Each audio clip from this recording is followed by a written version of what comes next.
Hello hello students, आप लोग कैसे हैं। मेरा उम्मीद से आप लोग अच्छे होंगे। चलिए मैं आप लोगों के सामने अगेन रूबरू हूँ। तो मेरा नाम साजिद। हम लोग पढ़ रहे थे क्लास 9th में दो चर और रैखिक समीकरण, जिसको इंग्लिश में बोलते हैं लीनियर इक्वेशन इनटू वेरिएबल्स। और आज का रहेगा लेक्चर नंबर 5। आप लोगों को लेक्चर नंबर 4 तक बता चुके हैं। अगर आप न्यू छात्र हैं, नहीं देखे हैं, तो लेक्चर 1 2 3 4 तो आप प्लेलिस्ट के माध्यम से देख सकते हैं। तो चलिए चलते हैं, लेक्चर को स्टार्ट करते हैं। इस लेक्चर के माध्यम से सीखेंगे हम लोग दो चर और रैखिक समीकरण किसे कहते हैं या क्या होता है और इसका हल कैसे निकालते हैं, इसी के बारे में हम लोग पढ़ेंगे। आज की क्लास में चर्चा करेंगे, डिस्कस करेंगे। तो चलिए चलते हैं, लेक्चर को स्टार्ट करते हैं। अगर आप न्यू छात्र हैं, अगर आपको लेक्चर या वीडियो पसंद आए तो आप लाइक, सब्सक्राइब और शेयर भी कर सकते हैं अपना फ्रेंड सर्कल में। तो चलिए चलते हैं भाई, लेक्चर को स्टार्ट करते हैं हम लोग। देखिए क्वेश्चन है, दो चर वाले रैखिक समीकरण क्या होते हैं या किसे कहते हैं, ठीक है ना। दो चर वाले रैखिक समीकरण, जिसको इंग्लिश में लीनियर इक्वेशन इनटू वेरिएबल्स, याद रखिएगा, ठीक है। तो हम लोग का डिफिनेशन क्या कहता है इसका, देखिएगा। वह समीकरण मतलब वह इक्वेशन जिसमें दो अलग अलग मतलब डिफरेंट चर मतलब वेरिएबल्स हो तथा उन चरों की घात का मतलब पावर मतलब 1 हो, क्या 1 हो, ठीक है ना, पावर 1 हो, तो उसे दो चर वाले रैखिक समीकरण कहते हैं। तो उसे दो चर वाले रैखिक समीकरण कहते हैं, ठीक है। तो हम लोग को डिफिनेशन अच्छी तरह से पता हो गया क्या होता है इसका डिफिनेशन, और एक बार हम रिपीट करते हैं। तो दो चर और रैखिक समीकरण किसे कहते हैं, क्या होता है इसका डिफिनेशन, क्या होता है। देखिए, वह समीकरण जिसमें दो अलग अलग चर हो, वह समीकरण जिसमें दो अलग अलग चर हो तथा उन चरों की घात मतलब पावर, मैक्सिमम पावर, डिग्री जिसको बोलते हैं 1 हो, क्या भाई 1 हो, तो उसे दो चर वाले रैखिक समीकरण कहते हैं, मतलब लीनियर इक्वेशन इन वेरिएबल्स कहते हैं, ठीक है। अब चलते हैं नेक्स्ट रिमार्क को पढ़ते हुए हम लोग, क्या कि x तथा y, यहाँ पे दो चर हुआ भाई, x और y हुआ, ठीक है ना। चर को हम लोग क्या बोलते हैं, वेरिएबल्स बोलते हैं, ठीक है ना। तो x तथा y दो चर है हो, और a, b and c, a, b and मतलब और होता है, ठीक है ना। और c तीन वास्तविक संख्याएं हैं। तीन वास्तविक संख्या का मतलब क्या, रियल्स नंबर, ठीक है ना, हो तो ax plus B Y plus C equal to 0, जहां a नॉट इक्वल b का और b नॉट इक्वल, सॉरी यहाँ पे a नॉट इक्वल 0 का और कॉमा b भी 0 के बराबर नहीं है के रूप का कोई समीकरण चर x तथा y में दो चर वाले रैखिक समीकरण कहलाता है। x तथा y में दो चर वाले रैखिक समीकरण कहलाता है, ठीक है ना। तो चलिए चलते भाई, देखिएगा नेक्स्ट रिमार्क को पढ़ते हैं हम लोग, क्या कर रहा है। देखिए, दो चर वाले रैखिक समीकरण का सामान्य रूप इसका जिसको बोलते हैं जनरल फॉर्म बोलते हैं, ax plus B Y plus C equal to 0 है, किसका, दो चर वाले रैखिक समीकरण का। तो देखिए, इस लाइन को हम लोग डिफिनेशन जो निकाले हैं दो चर वाले रैखिक समीकरण का, इसका संक्षिप्त में आपको बता दें। देखिए क्या होगा, देखिए किस रूप में देखिए x क्या होगा यहाँ पे। अगर आपको यहाँ अगर आप बोले भाई क्या, सबसे पहले यहाँ पे देखिएगा क्या बोलेंगे। अगर ax प्लस, इसमें बात करते हैं b Y plus C equal to कितना 0 है ना, है। और इसका देखिए x का घात मतलब चर का घात कितना 1 है, क्या भाई 1 है, और y का घात कितना मतलब दूसरा चर का घात कितना, बताइए थोड़ा सा 1 सेकेंड।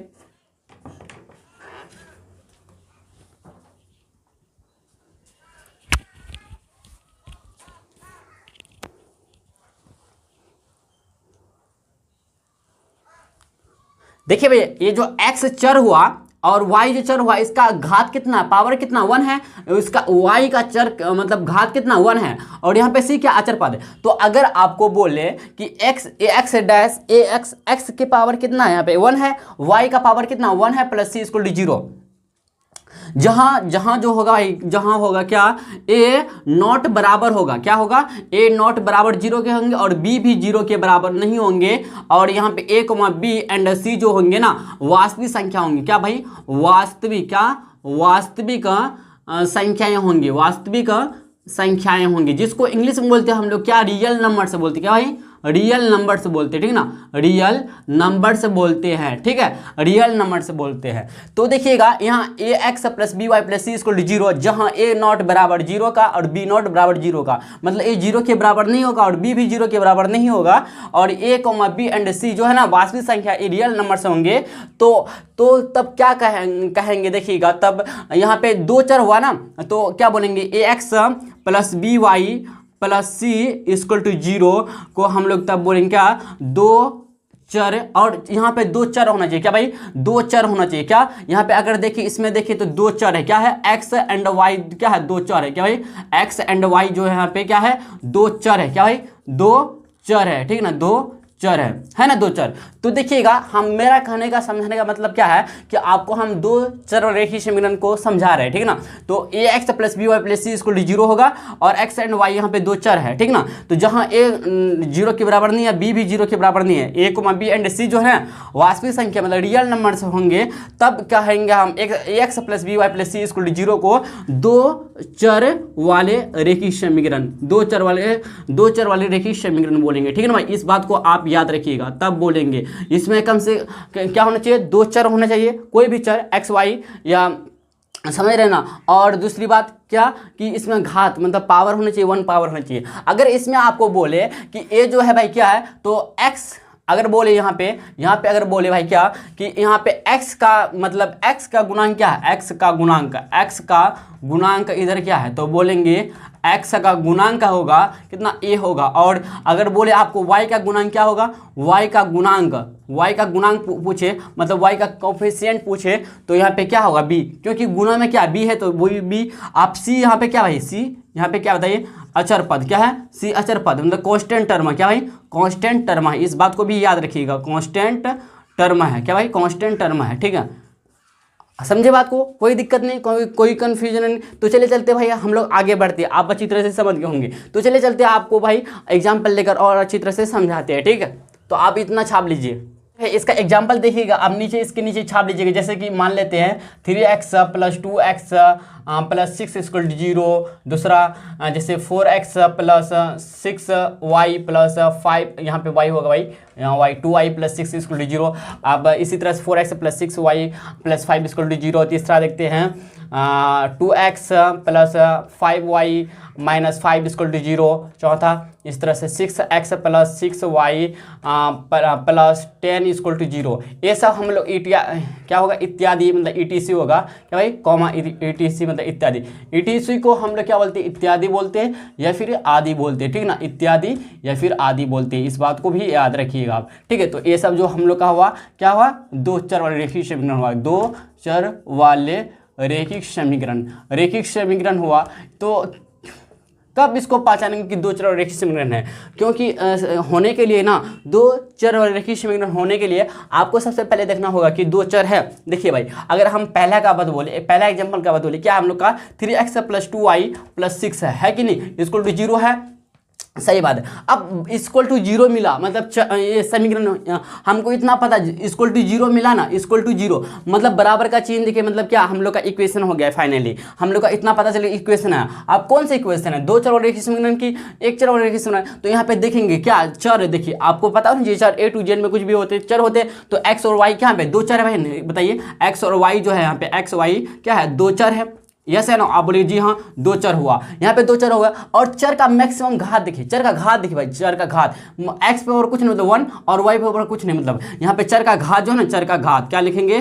चर का घात या पावर जिसको बोलते हैं डिग्री। ठीक ना, पावर जो होंगे यहाँ पे है कितना? 1 है ना? हाँ, बस इतना ही देखना है आपको। और यहाँ पे देखिएगा x का गुणांक 0 नहीं है, सही बात है। x का गुणांक 0 है कि बताइए? 3 है। y का गुणांक भी 2 है, 0 नहीं है। तब हम लोग फाइनली बोल देंगे कि हम लोग का 3x plus 2y plus 3x plus 2y plus 6 equal to 0 जो है दो चर वाले रेखीय समीकरण है। बात को समझे कि नहीं समझे? बताइए। आप अच्छी तरह से समझ गए होंगे मेरे बात को। ठीक है ना भाई, कोई दिक्कत नहीं, समस्या नहीं ना। अगर आपको इसमें बोलेंगे, अगर इसमें बोलेंगे भाई क्या कि यहाँ पे x का गुणांक क्या होगा? x का गुणांक क्या होगा? x का गुणा आपसे अगर पूछ लिया कोई कि x का गुणांक क्या होगा, तो x के गुणा में क्या है? 3 है ना, तो यही हो गया, 3 गुना हो गया, गुणांक हो गया। x का गुणांक कितना हुआ? 3 हुआ। ठीक है ना, तो इसी तरह से अगर बोले y का गुणांक क्या होगा, y का गुणांक पूछे आपसे, y का गुणांक क्या होगा, तो y गुणा के रूप में क्या 2 है, तो 2 हो गया। और आपसे अगर पूछे कि भाई क्या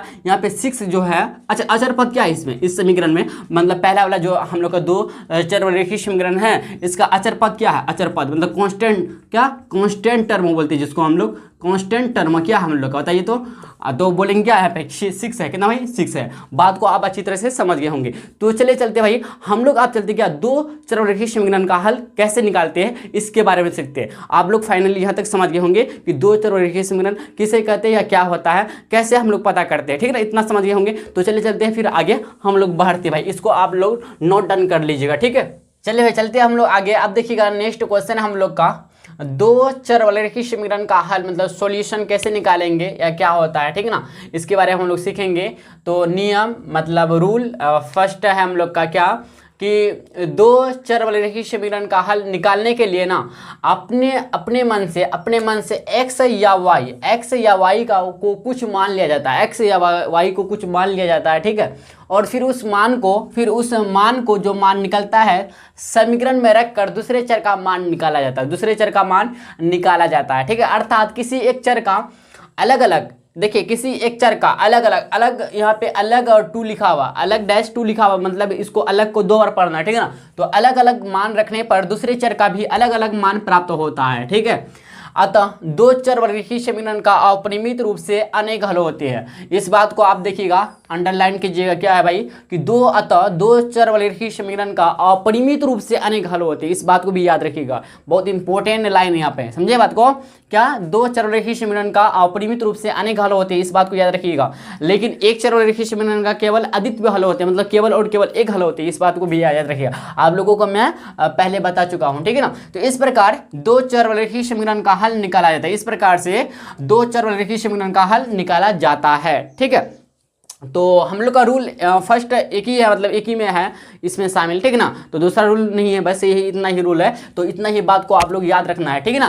तो चलिए चलते हैं एग्जांपल लेकर आपको दिखाते हैं, आप लोग यहाँ तक नोट डाउन कीजिए या फिर आपको हम ना संक्षिप्त में लिखा देते कि क्या नियम है। देखिए आपको सबसे पहले क्या करना है, जैसे कि आपको एक्स या वाई में, एक्स या फिर वाई, देखिए एक्स या और मतलब या वाई, एक्स या वाई में ना कोई को कुछ मान लिया जाता है, मन से एक्स या वाई को कुछ मान लिया जाता है, कुछ भी मान लेना पड़ेगा आपको, कुछ भी मान लेना होगा, कुछ भी माना की करके आपको हल करना होगा। एक्स लीजिए या फिर वाई करके लीजिए, ठीक ना। तो मतलब 2 चर में से ना एक भी चर को आपको सबसे पहले मानना पड़ेगा। जब एक्स मान लेते हैं कि एक्स आप मान लिए, तो पहला चर एक्स माने आप, ठीक है। देखिए अगर आप पहला चर x मान लेते हैं, पहला चर को x मानते हैं, तो दूसरा चर x का मान वैल्यू जो आएगा, x का वैल्यू जो आएगा भाई, x का मान जो आएगा, x का मान जो आएगा, वैल्यू जो आएगा, तो आप दूसरे इक्वेशन मतलब दूसरे चर में रखेंगे। तो अगर x का मान रखिएगा तो समीकरण में जब x का मान रखिएगा तो y का मान निकलेगा, क्या y का मान निकलेगा, मतलब क्या दूसरे चर का वैल्यू निकलेगा, दूसरे चर का मान निकलेगा। जब दूसरे चर का मान निकलेगा, ठीक है, इतना समझे आप। अर्थात करें किसी एक चर का अलग अलग मान रखने पर, अगर आप किसी एक चर का अलग अलग मान रखते हैं तो y का भी, अगर x का मान अलग करते हैं, अगर x का वैल्यू अलग रखते हैं या अलग करते हैं, x का वैल्यू कुछ अलग लेते हैं, तो y का भी कुछ अलग आ जाएगा, ठीक है ना, सेम नहीं रहेगा, इस बात को भी याद रखिएगा। x का कारण कि किसी एक चर का मान अलग अलग, किसी एक चर का अलग अलग मान रखने पर दूसरे चर का भी अलग अलग मान प्राप्त होता है, इस बात को भी आप याद रखिएगा। तो चले चलते भाई, अगर आपको इतना अच्छी तरह से बताए समझ में नहीं आया कोई दिक्कत नहीं, तो चले चलते एग्जाम्पल लेकर आपको दिखाते हैं और अच्छी तरह से समझ में आ जाएगा। तो चले चलते एग्जाम्पल में, आप लोग इतना नोट डाउन कर लीजिए, ठीक है भाई। देखिए भाई एग्जाम्पल नंबर फर्स्ट है हम लोग का क्या, 2 चर वाले रखिए समीकरण 3x + 2y + 6 = 0 की हल निकालना है आपको, ठीक है। तो चलिए चलते हैं निकालते हैं। देखिए आंसर में चलेंगे, आप लोग सबसे पहले आंसर करेंगे, लिखेंगे क्या, माना कि एक के लिए आपको दे दिया है, ठीक है ना। तो लिख देंगे, लिखने का तरीका क्या है, देखिए दिया गया समीकरण, लिखेंगे क्या, दिया गया 2 चर वाले समीकरण, या सिर्फ दिया गया समीकरण भी लिख सकते हैं, दिया गया समीकरण मतलब इक्वेशन हम लोग का क्या बताइए, 3x + 2y + 6 = 0 है, ठीक है ना, इतना है। तो सबसे पहले आपको ना कुछ मानना पड़ेगा, x या y को मानना पड़ेगा, ठीक है। तो हम लोग मान लेते क्या, x = 0 मान लेते, क्या भाई x बराबर, यहाँ पे नहीं कह रहा कि आपको एक हल निकालना है, 2 हल निकालना, 3 हल निकालना, क्वेश्चन कह रहा है कुछ, कुछ नहीं कर रहा है, क्वेश्चन सिर्फ कह रहा है कितना के हल निकाले। अब कितना हल निकाले भाई, ये तो डिसाइड नहीं किया है, तो अपने मन से आप निकाल सकते हैं, 1 भी निकाल सकते हैं, 2 भी निकाल सकते हैं, 3 भी निकाल सकते हैं, 4 भी निकाल सकते हैं, अपनी मर्जी के हिसाब से, क्योंकि आपको बता चुका है ना भाई, आपको कह चुका है, आपको डिफिनेशन कहता है, क्या कहता है कि 2 चर वाले रेखीय समीकरण का अपरिमित रूप से अनेक हल होते हैं, समझे। 2 चर रेखीय समीकरण का अपरिमित रूप से अनेक हल होते हैं। तो आपको क्वेश्चन जब बोला जाए कि 2 हल निकाले, 3 हल निकाले, तो आपको 2 हल या 3 हल निकालना है। लेकिन आपसे अगर क्वेश्चन नहीं बोले कि सिर्फ बोल दिए हल निकाले, तो एक ही हल निकाल के आपको बस दे देना आंसर, बस इतना काफी है। लेकिन आपको भाई अगर बोल दिया क्वेश्चन की नहीं 2 चर वाले इतना इतना का 2 हल निकाले, तो आपको 2 हल निकालना, मतलब एक बार x का वैल्यू लेकर करना है, y निकलेगा, फिर दूसरा बार फिर x का वैल्यू चेंज करके फिर y का वैल्यू निकल जाएगा, इस तरह से। तो चलिए चलते हैं, इसका ना हम लोग कम से कम 3 मान निकालते हैं, ठीक है भाई। मैं अपने थ्रू से, मैं अपने अकॉर्डिंग, आपको जितना सहूलियत है इतना निकाल सकते हैं आप लोग। तो हम इसमें 3 निकालेंगे मान। तो x बराबर 0 रखने पर, क्या x बराबर 0 रखने पर, चलिए रखते भाई। देखिए, तो जहां जहां x का वैल्यू है वहाँ सॉरी सिर्फ x का वैल्यू यहीं पे है, तो x का जगह x बराबर 0 कूट करेंगे, ठीक है ना। तो चलेंगे समीकरण, क्या भाई समीकरण कितना है हम लोग का, इतना पता है। समीकरण क्या भाई हम लोग का समीकरण क्या बताइए, 3x + 2y + 6 = 0 है ना। तो देखिए 3 गुना x की वैल्यू जगह क्या रखें 0 + 2y + 6 = 0, ठीक है ना। तो 3 गुना 0 तो 0 आएगा, 0 लिख देते 2y + 6 = 0। आप देखिएगा अगर आपको 2y बराबर अगर y का वैल्यू निकाला तो -6 RHS मिल जाएगा, तो +6 है तो -6 हो जाएगा। तो अगर यहाँ से निकालेंगे y वैल्यू तो -6 बटे यहाँ 2 गुना में है तो भाग में चलेगा, 2 × 6, 2 × 2, 2 × 6, तो y का वैल्यू यहाँ पे आया कितना -3/1। तो 3/1 का मतलब -3/1 का मतलब क्या हुआ, y बराबर -3, यस है नो। देखिए जब हम x बराबर 0 लेकर चले तो y का वैल्यू मिला कितना, y का वैल्यू मिला कितना -3, इस तरह से। और हम लोग दूसरा मान जैसे कि x बराबर हम चेंज कर लेते क्या 2 रखते हैं, 2 रखने पर समीकरण मतलब इक्वेशन हम लोग का क्या बताइए 3x + 2y + 6 = 0 है। तो देखिएगा 3 गुना y x की वैल्यू रखिए 3 गुना 2 + 2y + 6 = 0, ठीक है ना। तो 3 दूना 6 आ गया, प्लस 2y का 2y रहेगा + 6 = 0। अब देखिए 6 और 6 को ऐड करेंगे तो 2y + 8 = y कितना 0। अब 2y = y क्या 8 है, इधर प्लस में है उधर जाएगा, RHS में -8 हो जाएगा, यस है ना। तो देखिएगा y का वैल्यू यहाँ से निकालेंगे तो -8 बटे यहाँ पे 2 गुना भाग में चलेगा, 2 एकम 2, 2 × 8।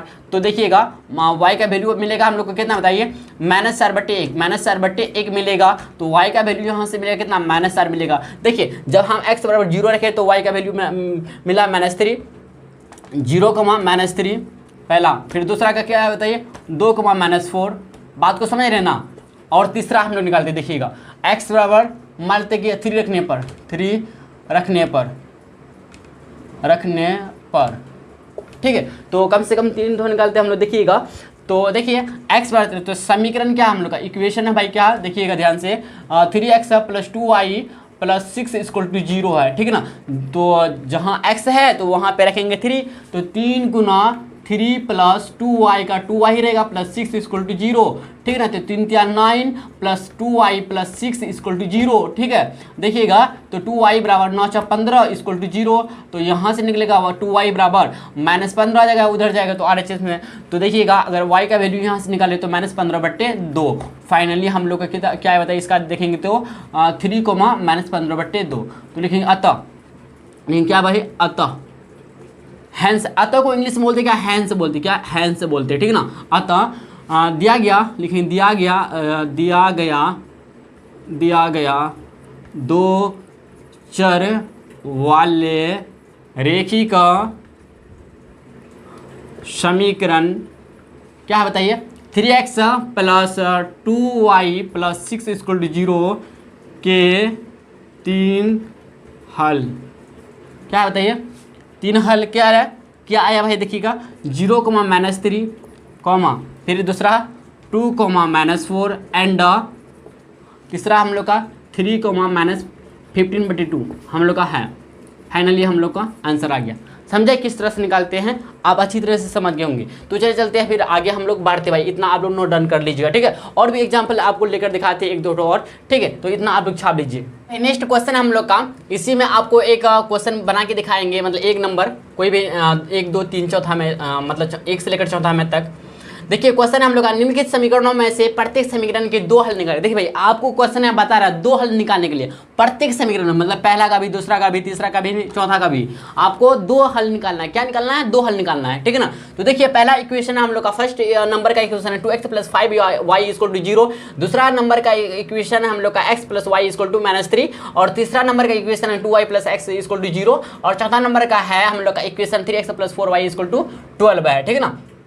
इतना समझे, कोई दिक्कत नहीं, कोई समस्या नहीं। तो चलिए चलते हैं, बताइए आप लोग कि कौन सा हम बनाएं। आपको हम एक बना देते हैं, बाकी सब आप 3, अच्छा देखिए 1 से लेकर आप लोग 3 तक बनाइएगा, क्या HW मिलता है आप लोगों के लिए। और चौथा हम लोग बनाते हैं, मैं बनाता हूँ, ठीक है ना भाई। तो चलिए चलते हैं बनाते, देखिएगा चौथा नंबर का हम लोग सॉल्यूशन करते भाई, देखिए ध्यान से। सबसे लेकिन दिया गया 2 चर वाले रैखिक समीकरण,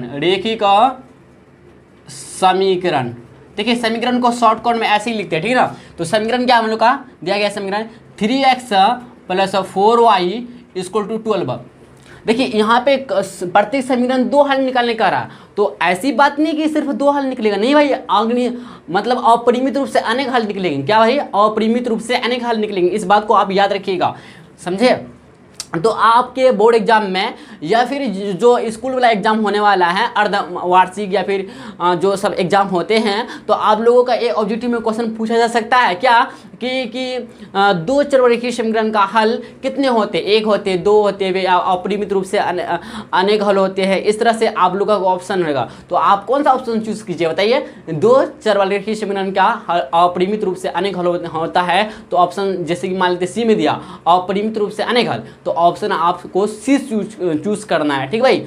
1 हल या 2 हल नहीं करना, लेकिन 1 हल होगा या अद्वितीय हल होगा, कब? 1 चररेखीय समीकरण के लिए होगा। अगर आपसे क्वेश्चन पूछे कि 1 चररेखीय समीकरण का हल कितना निकाला जा सकता है, कितना होता है, ठीक है, 1 चररेखीय समीकरण का हल कितना होता है, तो बोलेंगे अद्वितीय हल होता है, मतलब केवल और केवल 1 हल होता है, ठीक है ना। तो आप ऑप्शन 1 ही खोजिएगा, केवल 1 हल, फिर दूसरा ऑप्शन मिलेगा अद्वितीय हल, और तीसरा ऑप्शन मिलेगा इनमें से कोई नहीं, मान लेते A and B, और चौथा ऑप्शन मिलेगा नॉन ऑफ दिस, मतलब नॉट का मतलब क्या, नॉन ऑफ दिस, एंड मतलब नॉन ऑफ दिस मतलब इनमें से कोई नहीं, ठीक है ना। तो अगर ऐसा ऑप्शन आपको मिले कि 1 नंबर का बोल रहा है क्या 1, दूसरा बोल रहा है क्या अद्वितीय, और तीसरा बोल रहा है क्या A and B, ठीक है ना, और डी नंबर बोला नॉन ऑफ दिस मतलब NOT, ठीक है। तो आपको ऑप्शन क्या चूज करना, बताइए। ऑप्शन आपको सी चूज करना है, क्योंकि आपको 1 और अद्वितीय, 1 और अद्वितीय का मतलब सेम होता है, 1 मतलब केवल 1 और अद्वितीय मतलब केवल और केवल 1, मतलब आपको ऑप्शन ए और ऑप्शन बी दोनों सही है, ठीक है ना। तो आपको ऑप्शन सी चूज करना होगा, क्योंकि ऑप्शन सी कह रहा है क्या A and B कह रहा है,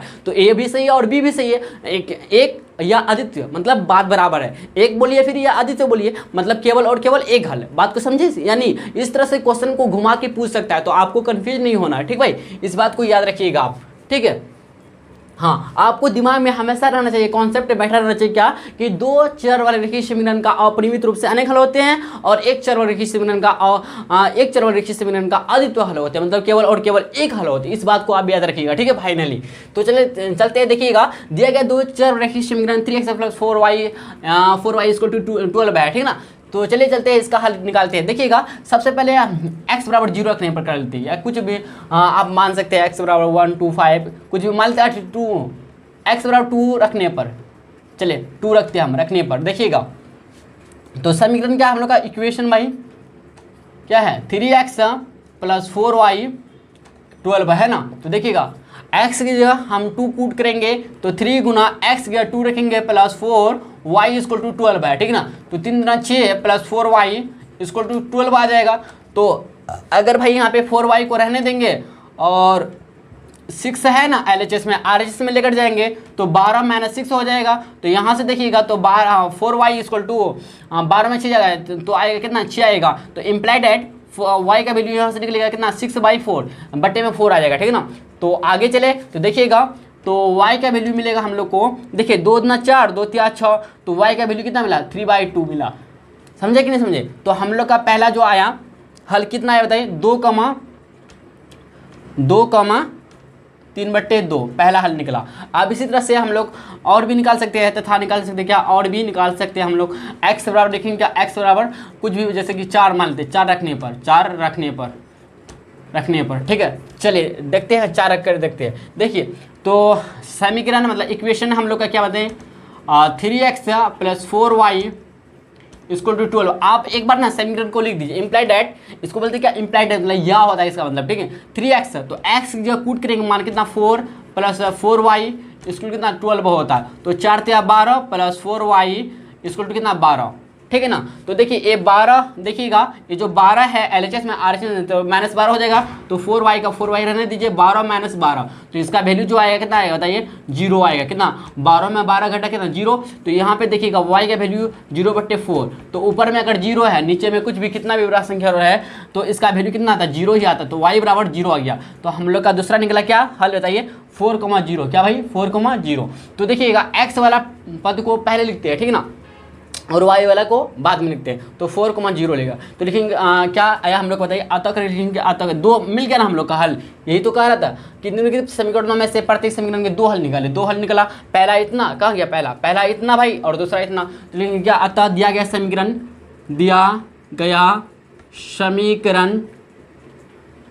दिया गया लिख देते 2 चर रेखीय समीकरण, दिया गया 2 चर वाले रेखी का समीकरण। क्या हम लोग का बताइए क्या है, 3x + 4y = 12 के 2 हल। क्या लिखेंगे, 2 हल।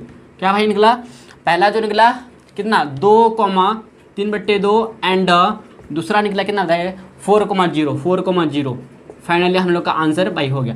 तो चले चलते भाई, इतना आप लोग समझे कि नहीं समझे, तो चलिए चलते हैं और 1-2 क्वेश्चन लेकर देखते हैं, कुछ इससे अलग अलग क्वेश्चन, मज़ेदार क्वेश्चन रहेगा। तो चलिए चलते हैं, आप लोग यहाँ तक नोट डाउन कीजिए और चलिए आगे हम लोग फिर बढ़ते हैं, ठीक है भाई।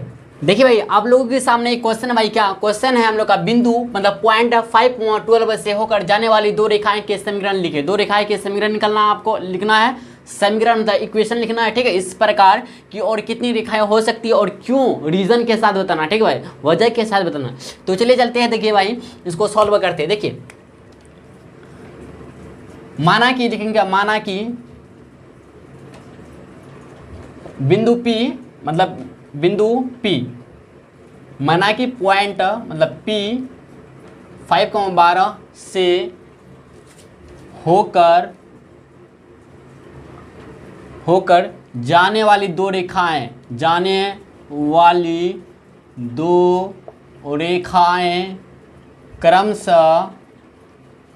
क्रमशः L एंड M है, ठीक है ना। तो देखिए मान लेते हैं इसको L, क्या भाई L रेखा मानते हैं, और इसको M मान लेते, क्या भाई M, क्या हम लोग का M मान लेते, ठीक है। इसको L माने, इसको M मान लेते, और यहाँ पे जो क्या करता है पॉइंट P, यहाँ पे क्या भाई पॉइंट P है जो 5,12 है, क्या भाई 5,12, जो 5 है यहाँ पे x है और 12 जो होगा y होगा, यस है ना, आप बोलिए जी हाँ। तो माना कि पॉइंट मतलब P, बिंदु P, ठीक है ना। तो यहाँ पे पॉइंट लिखना जरूरी नहीं है, फिर भी लिख दिया आपको, बिंदु P यहाँ पे है, ठीक है। तो P 5,12 से होकर जाने वाली 2 रेखाएं क्रमशः L एंड M है, ठीक है। अब लिखेंगे क्या, अतः बिंदु मतलब पॉइंट P 5,12 से 2 रेखाओं के समीकरण मतलब इक्वेशन, देखिएगा ध्यान से। अब P जो है 5,12 से होकर से होकर लिख दिया, होकर 2 रेखाएं के समीकरण क्या होंगे, देखिएगा यहाँ पे। देखिए भाई यहाँ पे 5 जो है यहाँ पे x होगा और 12 क्या y होगा, ठीक है ना। तो ध्यान से देखिएगा, तो क्या होंगे 2 रेखाओं के समीकरण, पहला जो होंगे x + y = 2 होंगे, इन दोनों का जोड़ 12, 5 + 12, तो x + y = 12, 5, 17। तो पहला इक्वेशन बना। दूसरा इसी तरह से अगेन काम करेंगे हम लोग अगेन, या एंड करेंगे क्या, एंड मतलब और होगा क्या दूसरा, x माइनस वाई एक बार लेंगे तो x माइनस वाई मतलब 5 माइनस 12, सॉरी 5, हाँ 5 माइनस 12। तो देखिएगा फिर अगेन मिलेगा हम लोग को x minus y equal to 12 में 5 जाएगा तो -7 बचेगा, तो दूसरा मिला। समझे कि नहीं समझे, हम लोग का दो इक्वेशन प्राप्त हुआ। यही तो कह रहा था बिंदु को 5,12 से होकर जाने वाली दो रेखाओं के समीकरण। तो पहला रेखा का समीकरण, दूसरा रेखा के समीकरण लिखे इस प्रकार, और की और कितनी रेखा हो सकती है और क्यों। तो इतना आप यहाँ पे लिखें, अतः इतना मतलब इतना फाइनली हम लोग का आंसर आ चुका है। लेकिन इससे आगे हम लोग बढ़ते क्या कर रहा है कि इस प्रकार की और कितनी रेखाएं हो सकती है, लेकिन क्या इस प्रकार की लिखेंगे, अतः ऐसे लिखेंगे, अतः इस प्रकार की और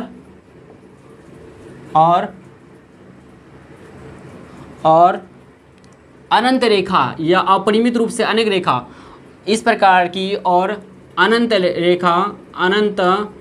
रेखाएं या अपरिमित रूप से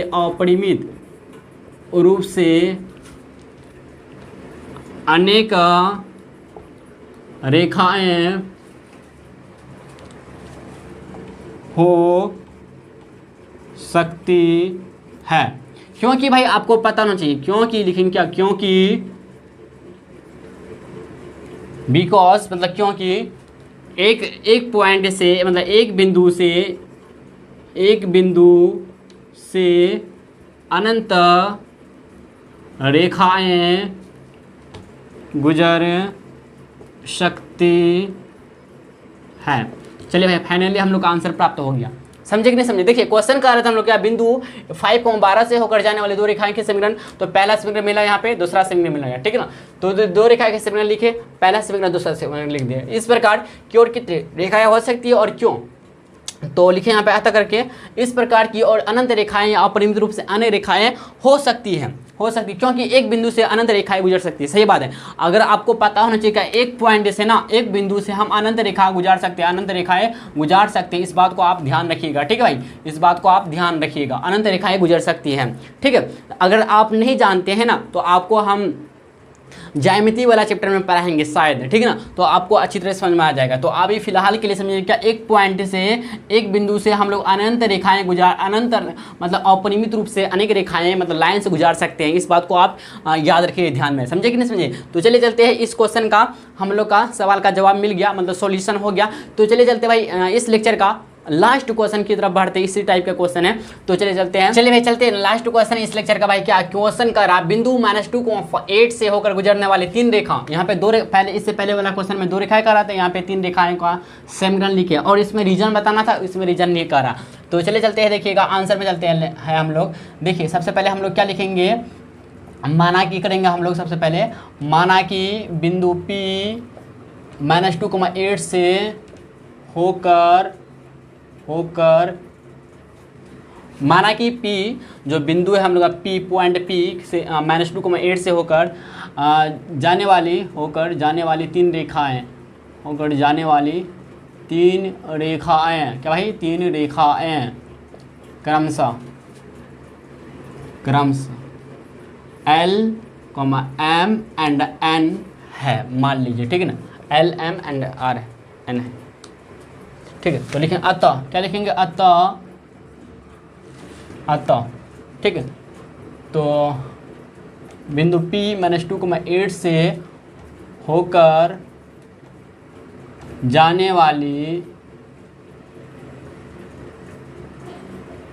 गुजरने वाली तीन रेखाओं का समीकरण डैश। देखिएगा यहाँ पे भाई क्या हो गया, यहाँ पे ये x हो गया, ये क्या हुआ, y हो गया, ठीक ना। तो सबसे पहले देखेंगे क्या, x + y इक्वल टू, देखिएगा -2 + 8, ठीक है। तो x + y, तो 8 में 2 घटेगा, कितना आएगा, 6। तो x + y इक्वल टू 6 पहला मिला। दूसरा अगेन काम करेंगे इसी तरह से हम लोग का, पुनः फिर x - y करेंगे, x - y इक्वल टू -2, ठीक है, -2 और माइनस फिर 8 लिख देंगे यहाँ पे, ठीक है। तो -2 फिर -8,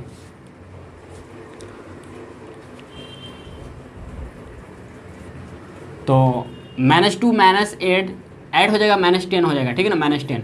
तो दूसरा मिला क्या हम लोग को बताइए, implied x - y equal to -10, ये दूसरा इक्वेशन मिला। और तीसरा चलते फिर अगेन काम करेंगे हम लोग, अगेन 2x - y या 2x + y ले सकते हैं, ठीक है। 2x - y ले लेते हैं, ठीक है। तो 2 गुना x का वैल्यू यहाँ पे कितना है, 2 -2 है, तो -2 रखेंगे, प्लस माइनस है -y कितना 8 है। तो देखिएगा माइनस बराबर देखेंगे तो 2 दूना 4 -4 -8, तो -4 -8 हो जाएगा कितना, -12 हो जाएगा। तो हम लोग का आया कितना 2x - 8 इक्वल टू -12 आया कि नहीं बताइए। तो अतः करके आप लिख सकते हैं क्या, अतः बिंदु मतलब पॉइंट P कितना -2,8 से होकर गुजरने वाली 3 रेखाओं का समीकरण, 3 रेखाओं का समीकरण मतलब इक्वेशन, क्या है इक्वेशन, शॉर्टकट में ऐसे लिखते हैं क्या हम लोग का, x + y = 6, दूसरा क्या हम लोग का दूसरा x - y = कितना 10, एंड तीसरा हम लोग का 2x - y = आएगा कितना -12। फाइनली हम लोग का आंसर आ गया। चलते हैं हम लोग फिर आगे, इससे आगे लेक्चर नंबर 6 में बात करेंगे दो चर वाले रेखीय समीकरण का आलेख के बारे में पढ़ेंगे अगले लेक्चर में। आज के लिए भाई इतना ही, फिर चलिए मिलते हैं अगले लेक्चर में भाई, ठीक है।